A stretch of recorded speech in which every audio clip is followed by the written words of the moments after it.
Olá pessoal, sou João Paulo França, sou infectologista, também mestrando em Ciência da Saúde pela Universidade de Pernambuco. E hoje a gente vai falar de um tema que volta, vai, volta, vira e mexe, é um problema que sempre causa alta mortalidade e sempre está presente nos pronto-socorros daqui do Brasil.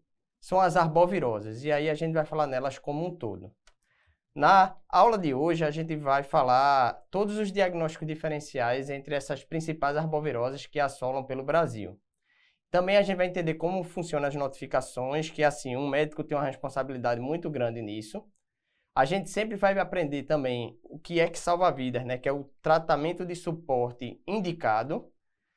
Também a gente vai conhecer e saber o manejo da síndrome congênita do Zika vírus e falar de algumas vacinas, inclusive de vacinas novas que chegaram para algumas arboviroses.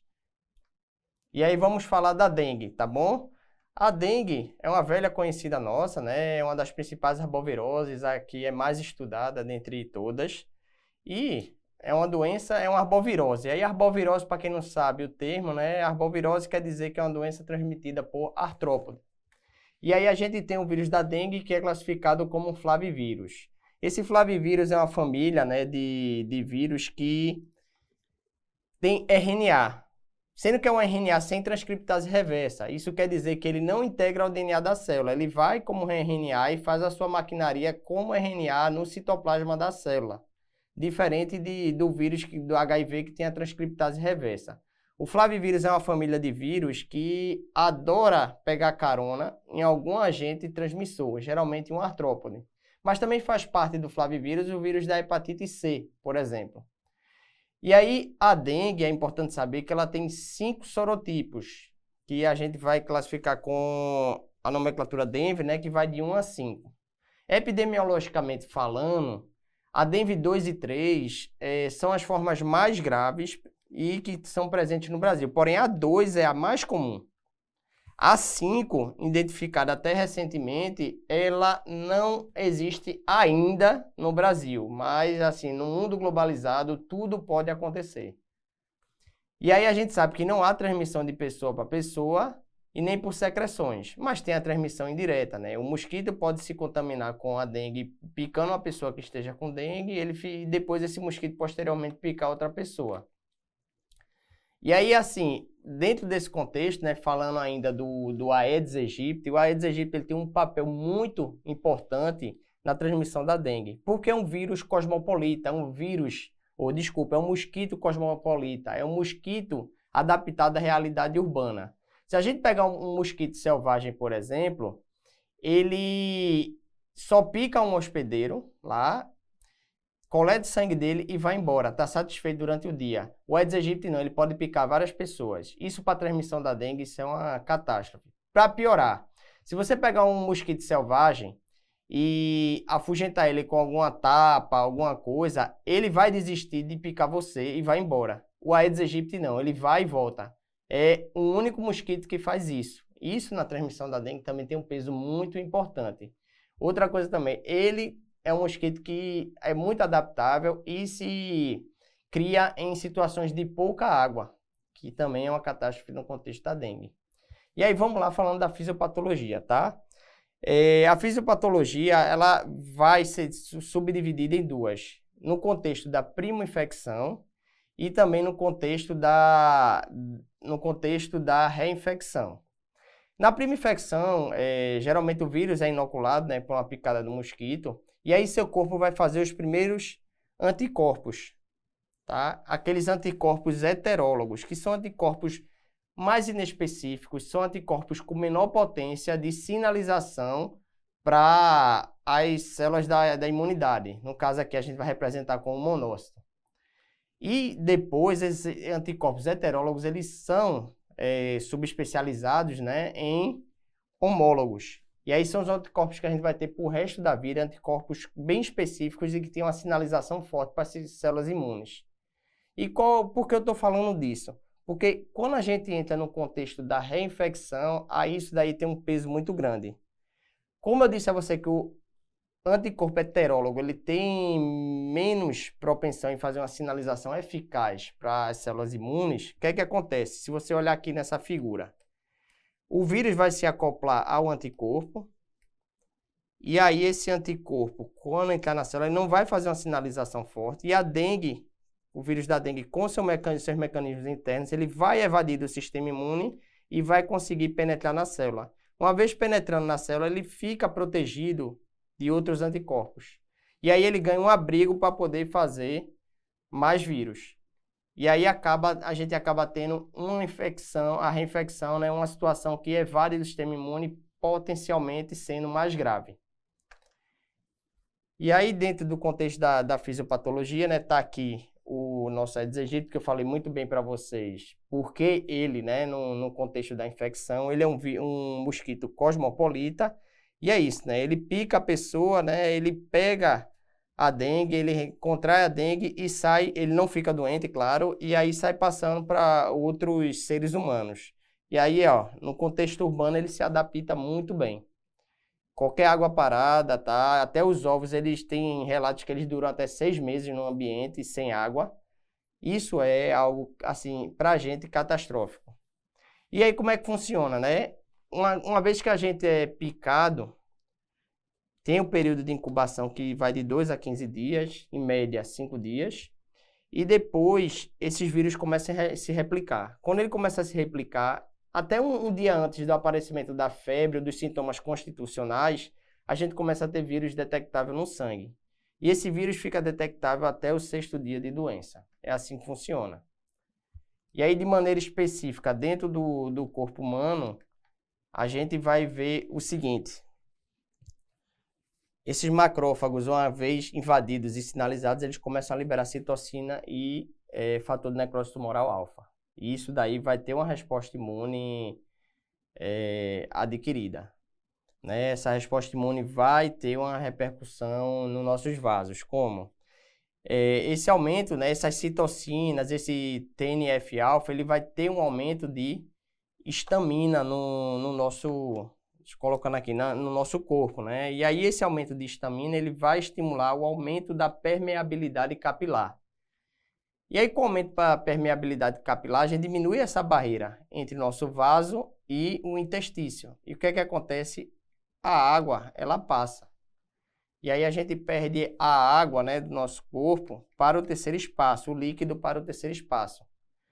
Então, é como se a gente desidratasse, né, em termos práticos, perdendo o líquido para o terceiro espaço.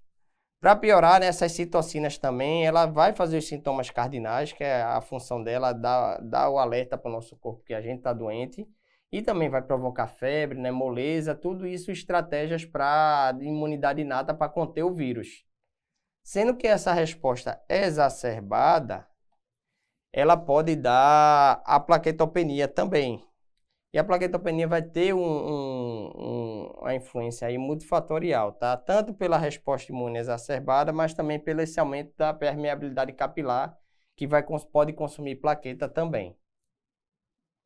E aí, gente, vem uma pergunta muito...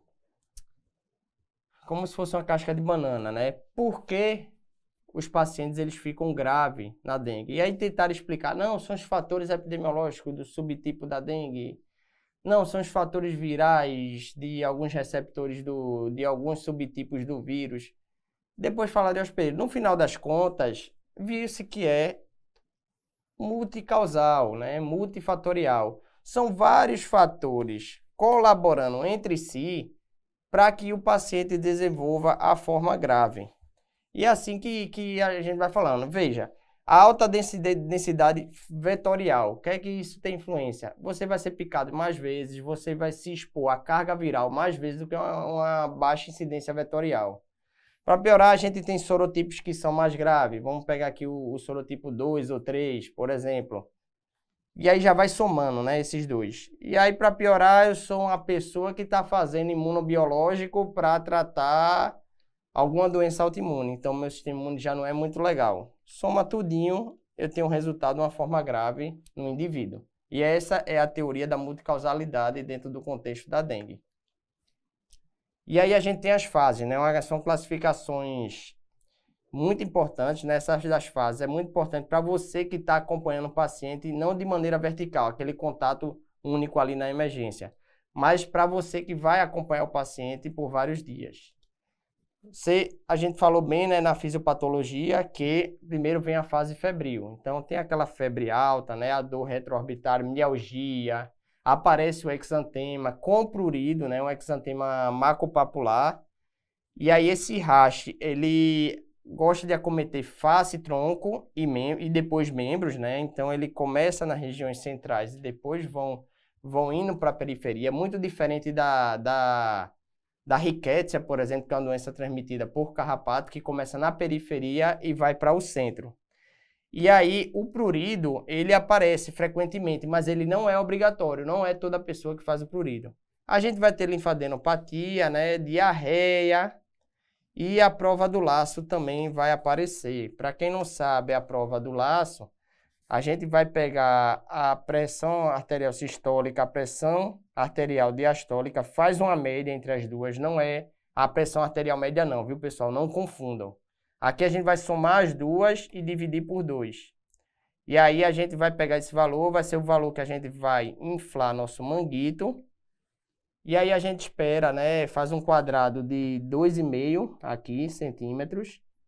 Infla, né? Espera a quantidade de tempo e aí conta quantas petecas vão aparecer dentro desse quadradinho. Aí passar dessa fase, né? Que dura em torno de 5, 7 dias, o paciente começa a desenvolver a fase crítica, que é o seguinte, aqui a gente tem a viremia, né? Que a gente falou, e aí o vírus começa a ser combatido pelo sistema imune, e aí a resposta do sistema imune aqui começa a ficar maior do que a própria viremia. Então, o que predomina na fase crítica, o que mata na dengue, infelizmente, é o nosso próprio sistema imune.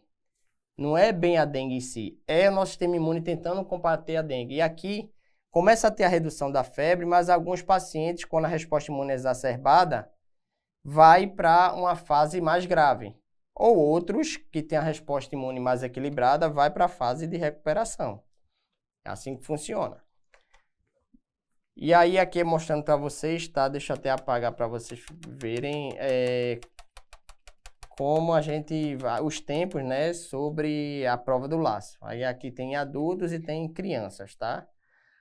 Às vezes não se faz prova do laço devido ao contexto de algumas emergências, né? Você que está trabalhando lá na emergência, lotado, 90 pacientes para atender em 6 horas, por exemplo, isso acontece bastante, não dá tempo de fazer a prova do laço, ok? Mas é bom você ter ciência, né, dessa prova do laço, porque vai que um dia você não tem, por exemplo, exame de sangue, existem emergências que não tem exame de sangue, você vai ter que recorrer a algo como esse. Então, fica aí a dica. E o posto de saúde também, no exame de sangue do posto de saúde, ele não sai na hora.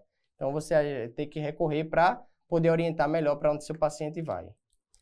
E aí, se o paciente já tiver ensangramento, isso é meio óbvio, né? A gente não precisa fazer a prova do laço, porque a gente já tem um sinal de alarme ali, na cara.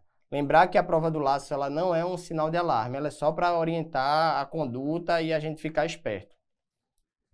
E aí, dentro da classificação, né? A gente tem a forma clássica, que é aquela febre, pode dar prova do laço positivo, rash, depois desaparece e vai para a fase de recuperação. Ou o paciente vai para a forma grave com sinais de alarme. E aí a gente exemplifica aqui, né? Os sinais de alarme sempre vão ser sinais de inflamação exacerbada. E aí como é isso? Derrames cavitários. O que derrame cavitário quer dizer? Quer dizer que nossas serosas elas estão inflamando. Isso aí é um sinal de resposta imune exacerbada. Dor abdominal intensa, a fisiopatologia da dor, ela é até engraçada, né? Por que na dengue dói seu abdômen tanto, né? E assim, uma das explicações para isso é porque a gente tem uma certa quantidade de linfonodomegalia intraabdominal por causa da inflamação exacerbada. E aí esse linfonodo inflama e dói, podendo até simular uma peritonite. A gente pode dar hepatomegalia também, tá? Tanto pelo grau de extravasamento capilar, como também para uma plaquetopenia, né, que pode ser uma retenção de plaquetas lá no fígado, ele dá essa hepatomegalia inflamatória. Hipotensão postural, um grande sinal de que a gente está perdendo líquido para o terceiro espaço. E dentro dessa hipotensão postural, né, o aumento do hematócrito, ele é um grande sinalizador disso, tá? Lembrando para vocês que assim, o TGO pode aumentar, né, cerca de 2 a 3 vezes o valor de normalidade. E a gente pode ter também o sangramento mucoso dentro do contexto da plaquetopenia. Vamos lá. Dentro da forma grave, aí aqui a gente já perdeu tanto líquido para o terceiro espaço e perdeu tanta plaqueta que a gente vai ter choque e sangramento grave. E, consequentemente, né, como todo choque, durando muito tempo, a resposta imunoinflamatória exacerbada, prolongada, sem controle, disfunção orgânica grave. O corpo começa a valorizar outros órgãos em detrimento de outros. O que é essencial na nossa vida? Coração e cérebro. Então, o corpo começa a desligar outros órgãos para poder valorizar somente coração e cérebro. Como? Desliga o rim, desliga o fígado, tudo isso para poder priorizar o funcionamento desses dois órgãos nobres. Por isso que a gente começa a ter disfunção orgânica grave e adicional, né? E aí a gente tem os fatores de risco para a forma grave, a gente descreve alguns aqui, é bom vocês gravarem, tirar foto, tá bom? E aí lembrando que o sorotipo DENV2, ele é um grande acarretador dessa forma grave. Aqui a gente vai falar como é o princípio dos exames sorológicos da dengue, mas se você pode pegar uma ideia central aqui para todas as arboviroses. Você vê que no início da doença, né, depois de alguns dias, a gente começa a ter o antígeno NS1, que é um antígeno viral. Então, nesses primeiros 5 dias de doença, a gente procura sempre indícios do vírus.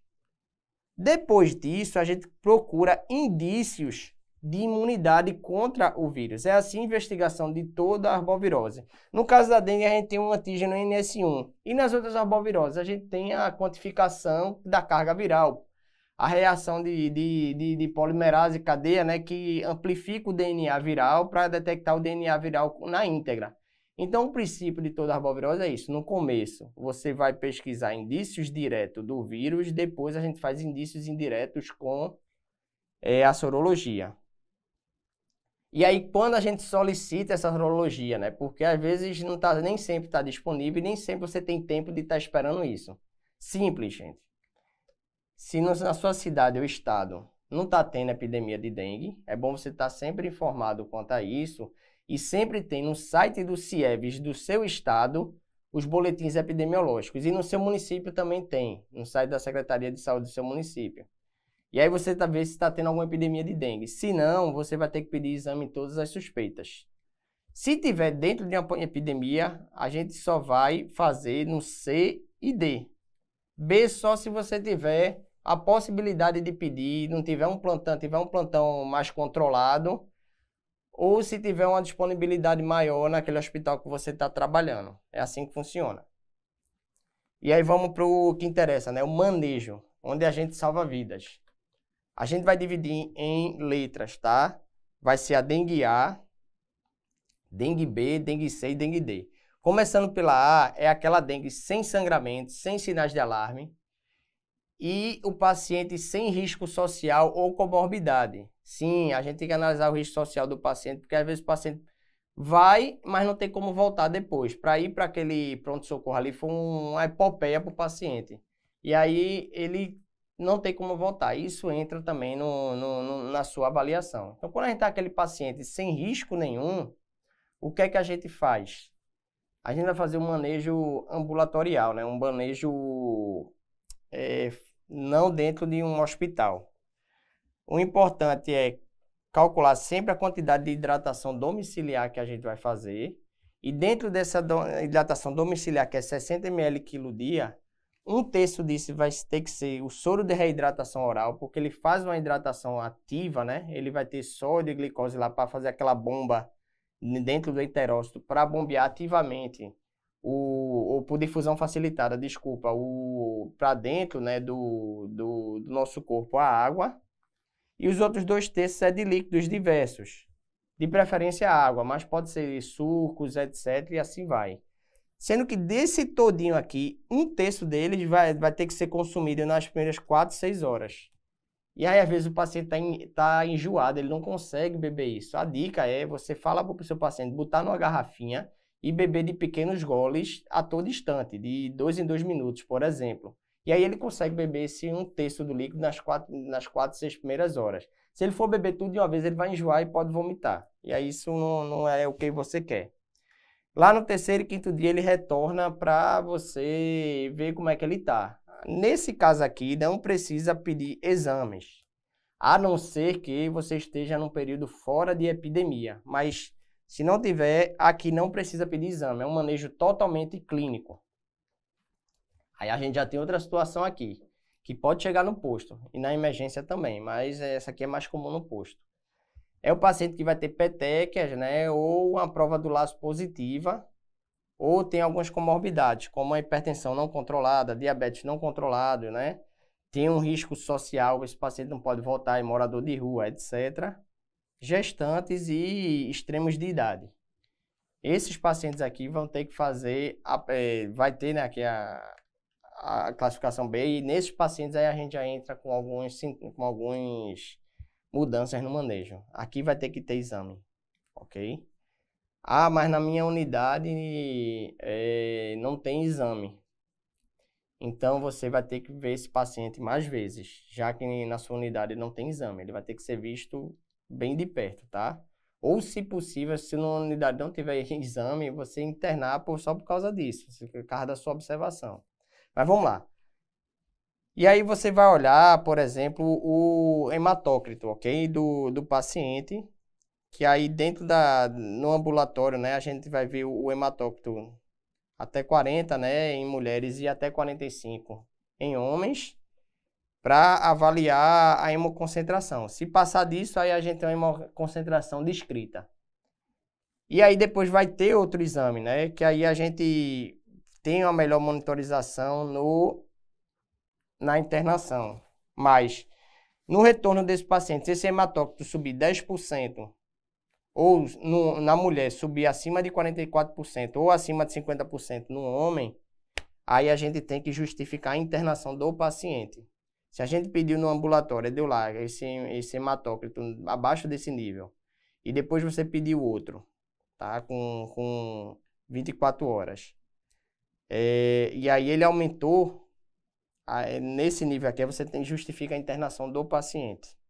E aqui a hidratação oral ela é bem maior. Ela é 80 ml/kg e é supervisionada. A enfermagem tem que estar junto aí para ver se o paciente está fazendo essa hidratação. Porque isso daqui é uma medida que diminui mortalidade. Esse hematócrito ele tem que ser sempre reavaliado. Vamos para o C agora, tá? O C é a dengue com sinais de alarme. E aí aqui a gente já tem uma problemática aqui mais grave. A dengue com sinais de alarme, a gente já tem que avaliar disfunção orgânica. Então, além do hemograma, a gente tem que ver albumina, transaminases, raio-x e até um ultrassom de abdômen para a gente ver como é que estão os órgãos desse paciente.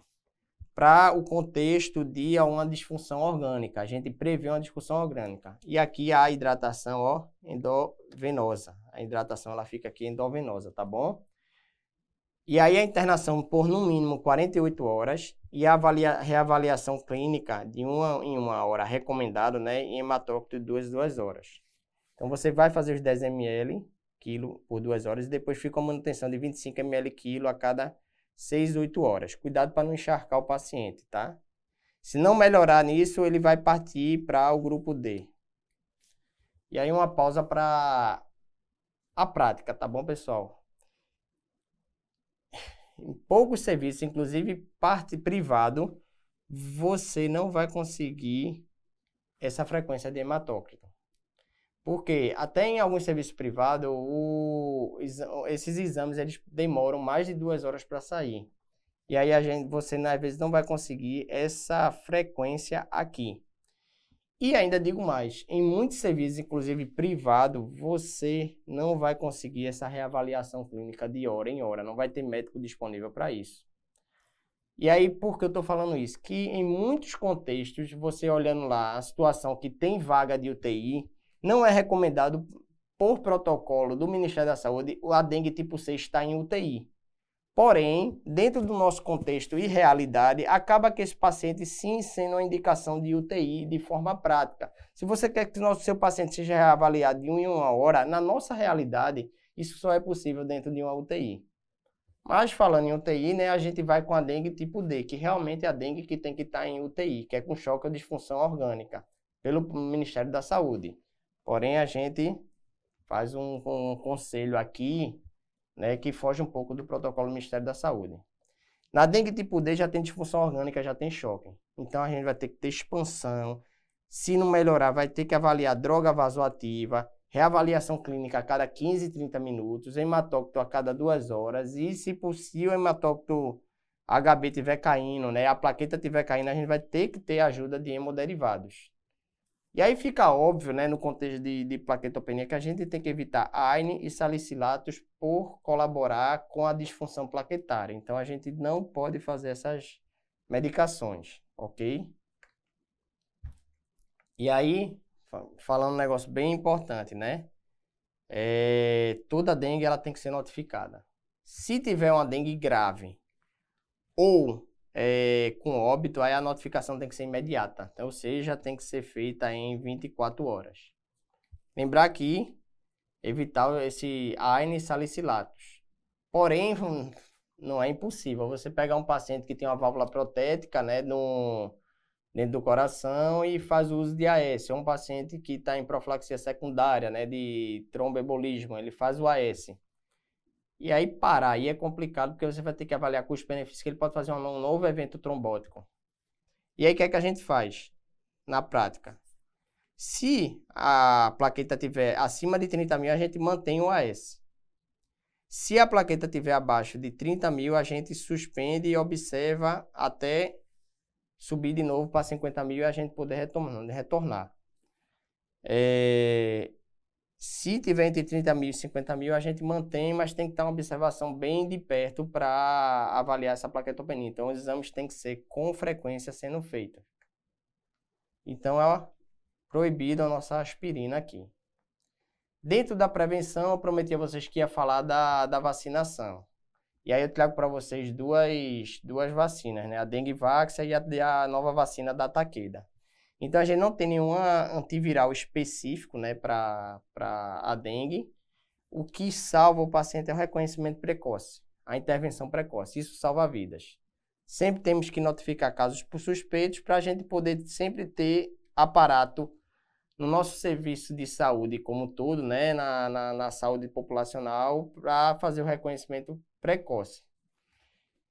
E aqui, ó, controlar o mosquito. É o único vulnerável aqui do ciclo de transmissão que a gente pode diminuir.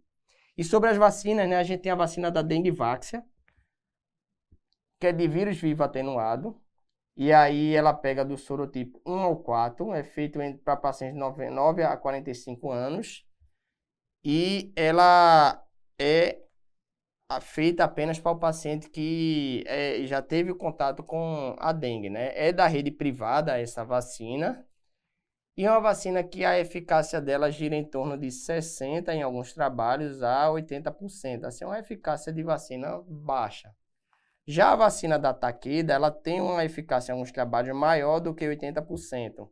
E vem com a proposta de ser uma vacina para integrar o PNI, né, o Programa Nacional de Vacinação de áreas endêmicas. É uma vacinação mais segura e ela só tem em rede privada, por enquanto, né? Assim, é uma vacina que está sendo estudada. E aí ela é feita, né, pelo esse contexto de idade para ser algo do cartão vacinal das pessoas.